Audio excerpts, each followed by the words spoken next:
Halo Sobat Advent, senang sekali kita berjumpa lagi di podcast Rumah Sakit Advent Bandar Lampung. Tempat di mana kita akan mendapatkan informasi dan edukasi seputar dunia kesehatan. Dan pada episode kali ini, kita akan membahas satu topik yang terkadang sering dianggap sepele. Padahal itu sangat berbahaya, yaitu tentang abses gigi. Ya, pernah nggak sih di antara kita merasakan yang namanya sakit gigi, terus dicuekin? Tapi lama-kelamaan sakit gigi akan bertambah menjadi gigi yang bengkak. Nah, jangan-jangan itu merupakan tanda-tanda terjadinya abses gigi. Untuk itu saat ini sudah hadir bersama dengan kita seorang narasumber yang merupakan salah satu tenaga medis di Rumah Sakit Advent Bandar Lampung. Beliau adalah Dr. Gigi Keril Sepang. Ya, Dr. Keril, salam sehat. Salam sehat, Mbak Intan. Ya, makasih banyak ya dok sudah hadir untuk berbincang-bincang tentang masalah abses gigi pada kesempatan ini. Boleh disapa dulu dok mungkin para pemirsa yang menyaksikan? Halo Sobat Advent, saya Dr. Gigi Keril, berpraktek di Rumah Sakit Advent. Dan kita ketemu lagi dalam acara ini. Salam sehat. Ya, baik dokter. Hari ini kan kita mau ngobrol nih, topik kita itu tentang abses gigi ya. Jadi abses gigi itu mungkin kurang familiar sih sebenarnya ya. Karena kita taunya kan secara umum sakit gigi. Tapi ada yang lebih spesifik itu dinamakan abses gigi. Jadi sebenarnya abses gigi itu apa sih dok? Nah, baik Mbak Intan, saya akan sedikit introduction mengenai abses. Jadi pada umumnya orang hanya mengetahui ada pembengkakan. Yeah. Tapi sebenarnya pembengkakan di mulut itu sebenarnya ada 3 macam pembengkakan di sekitar mulut kita ini ya. Ada pertama, abses ini terjadi di gusi, ada juga abses di bagian periodontal gigi, dinamakan abses periodontal, dan yang ketiga abses yang sumbernya dari bawah atau periapikal abses. Dari ketiga-tiga abses ini dapat menyebabkan pembengkakan. Ini ada model kalau kita lihat, bermasalah pada rahang atas, abses itu dapat keluar ke area pipi, kemudian ke langit-langit mulut, atau juga dia bisa sampai kena ke bagian sinus, rongga di atas gigi kita, di bagian tengkorak kita ada rongga namanya sinus, itu dapat terinfeksi oleh karena abses yang datang dari gigi. Kemudian untuk rahang bawah, abses itu dapat menjalar ke bagian pipi kalau dia menyerang di sisi depan, kemudian di bagian bawah, dan juga di bagian sisi dalam gigi, di dalam mulut kita, di bawah lidah, dan ini dapat mengganggu kita, di mana kita susah untuk makan ya, melakukan fungsi untuk mengunyah, membuka mulut, dan mungkin kalau itu sudah besar dapat susah untuk kita berkomunikasi.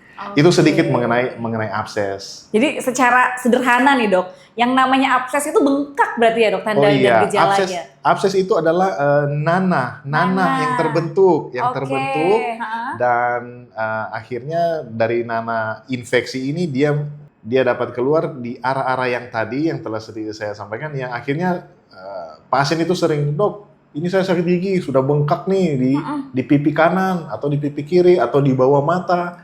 Nah, sebenarnya itu semua datang dari rongga di gigi dan mulut kita, dan sekitaran gigi dan gusi. Oke, ya, tentunya sangat-sangat tidak nyaman ya dok, nggak nyaman dirasakan dan tidak nyaman juga dilihat dengan gigi yang bengkak seperti itu. Padahal sebenarnya dok, apa sih tanda awal yang harus kita waspadai supaya jangan sampai terlambat tuh, jangan sampai nunggu bengkak dulu baru kita ke dokter. Nah, jadi apa tanda-tanda awalnya? Pada umumnya orang menunggu sesuatu itu sampai dia bahaya besar sebelum melakukan mencari jalan keluar. Tanda awal yang harus kita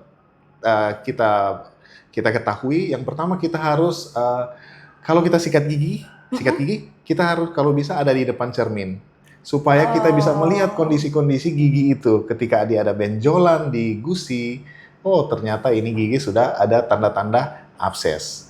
Kemudian di saat kita makan, ketika sudah tidak enak digunakan, oh ini ada gigi ini yang sudah tidak enak, sudah tidak bisa sampai ke ngunyah. Itu merupakan tanda adanya abses. Kalau kita lihat di sini, gigi yang tidak ada lubang sekalipun bisa terbentuk abses oleh karena gigi yang di sampingnya bermasalah. Akhirnya dia bisa mengganggu bagaimana kita makan nantinya.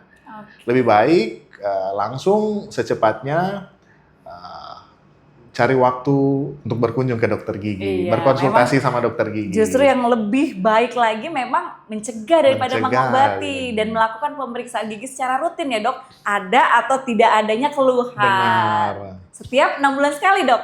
Bisa. Nah pemirsa jangan lupa, Anda harus rajin untuk memeriksakan kesehatan gigi secara rutin ke dokter gigi. Dan bagi Anda yang berada di sekitar Bandar Lampung, Anda dapat datang ke Rumah Sakit Advent dan bertemu dengan Dr. Keril Sepang. Iya. Jadi sebenarnya dok, apa sih penyebab utama terjadinya abses gigi? Baik, saya pengen kembali lagi ke 3 macam abses atau pembengkakan yang ada di gigi dan mulut yang tadi ya, yang saya sampaikan. Yang pertama itu abses gusi. Abses gusi itu penyebabnya trauma, atau kalau kita lagi makan, kita kegigit sesuatu yang tajam dan dia menancap ke gusi. Jadi dari situ kita biarkan dan akhirnya dapat menimbulkan abses. Kita harus cari penyebabnya, kita harus keluarkan kira-kira ada tulang ataupun ada sesuatu yang menancap ke gusi. Tipe yang kedua yaitu periodontal abses. Periodontal abses penyebabnya seringkali karena karang gigi, karena kurangnya kebersihan gigi dan mulut dari pasien tersebut, akhirnya menimbulkan periodontal abses. Periodontal abses ini terbentuk di area sekitar leher gigi atau sedikit ke bawah.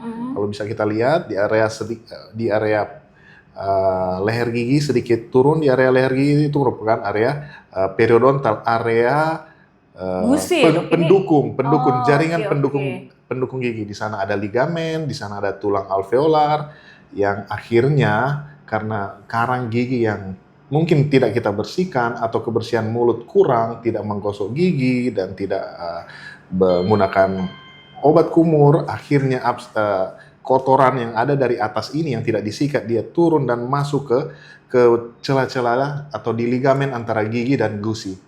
Tipe yang ketiga yaitu periapikal. Periapikal ini terjadi ketika ada gigi bolong. Gigi bolong ini akhirnya dia memanjang ke dalam, akhirnya lama-kelamaan bolong ini mencapai pulpa. Ketika pulpa ini sudah terinfeksi, pulpa ini akan mengeluarkan zat nanah yang nantinya akan menjadi bengkak di kemudian hari. Dari bawah akar gigi ini dia akan mencari jalan keluar di mana nanah itu akan keluar. Kalau gigi bolong ini tertutup oleh makanan atau dengan tambelan, nanti bengkak yang ada di bawah ini dia akan keluar ke pipi atau ke area mana aja yang bisa terjadi. Itulah Mbak Intan, ada 3 macam tadi ya, penyebabnya ya. Jadi kalau ada gigi bolong jangan dibiarkan karena itu bisa menyebabkan terjadinya bengkak, periapikal abses. Nah, apakah sebenarnya bengkak ini atau abses ini berbahaya nggak sih dok? Oh, dia sangat berbahaya karena abses ini adalah infeksi. Infeksi yang berasal untuk periapikal abses dan periodontal abses, infeksi yang berasal dari jaringan lunak yang ada di sekitar gigi dan yang ada di dalam gigi. Dari abses ini dia bisa membesar dan akhirnya yang terinfeksi berikutnya adalah apa? Apa yang di bawah gigi? Tulang. Kalau tulang sudah terinfeksi, makin bahaya lagi. Dan makin sulit untuk disembuhkan. Makin sulit untuk disembuhkan. Kemudian abses ini juga dia dapat menekan jaringan otot. Jaringan otot yang ada di sekitar rahang kita untuk membuka mulut. Akhirnya susah bagi kita untuk mengunyah makanan dan estetically tidak sehat. Gimana sih dok caranya mencegah supaya tidak terjadi abses gigi? Pada dasarnya untuk terjadinya abses kita harus mencegah dengan menjaga kebersihan gigi dan mulut seutuhnya Mbak Intan. Bagaimana normalnya kita sikat gigi. Betul. Berapa kali sehari? Dua Dua kali kali sehari minimal ya, Dok? setelah makan pagi dan setelah makan malam. Kemudian menggunakan obat kumur dengan pasta gigi dan juga pasta gigi yang sedikit, tidak terlalu banyak, dan juga menggunakan kepala sikat yang kecil, bulu sikat yang halus, itu udah umum ya kita ketahui. Kemudian kita harus menjaga frekuensi of eating kita, seberapa sering kita makan, setelah kita makan pagi, siang, sore, apakah kita akan mengkonsumsi makanan jajanan, makanan manis atau tidak. Kalau misalnya kita makan jam 7, makan pagi jam 7, setelah itu makan siang jam 12, kemudian makan malam jam 6 atau jam 5, mungkin sejam setelah makanan berat ini, hindari untuk mengkonsumsi makanan-makanan manis atau jajanan-jajanan. Sekalipun kita makan sesuatu yang baik, apa itu yang baik? Buah. Dalam segi ini, menjaga keasaman di mulut, kalau kita sudah makan di jam 6 sampai jam 7 udah selesai, kemudian jam 8, jam 9 kita mengkonsumsi buah lagi, makan, itu ya, Dok, ya? ataupun dengan kebiasaan yang salah, kita gigit jari, atau gigit pulpen buat anak-anak di sekolah, itu dapat menyebabkan asam yang ada di mulut tidak terkendali. Sejam setelah makan, kita asam di mulut itu akan dinormalkan melalui bantuan air liur kita. Kalau kita sebagai pasien juga kita jarang minum air, kurang mengkonsumsi air putih, itu akan mempengaruhi daya kerja dari air liur tersebut. Oke. Jadi dia lebih kental. Jadi perbanyak minum air putih. Baik. Gitu juga. Itulah tips-tips yang sangat berharga yang Dr. Khairul sudah bagikan. Dan Dok, di akhir podcast kali ini, apa sih pesan yang ingin dokter sampaikan terkait dengan topik kita hari ini kepada pemirsa?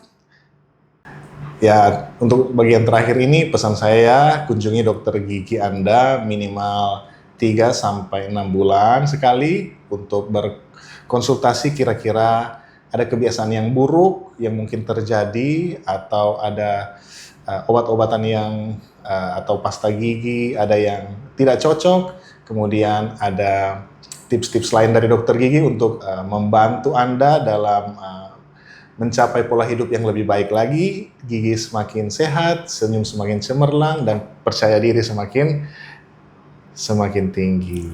Itu saja. Ya Sobat Advent, jangan pernah anggap remeh yang namanya sakit gigi. Karena bisa jadi itu merupakan tanda awal dari abses gigi yang harus segera ditangani. Terima kasih sudah menyaksikan podcast kami kali ini. Dan jangan lupa untuk subscribe, like, dan share video ini agar semakin banyak lagi orang yang menyadari akan pentingnya kesehatan gigi.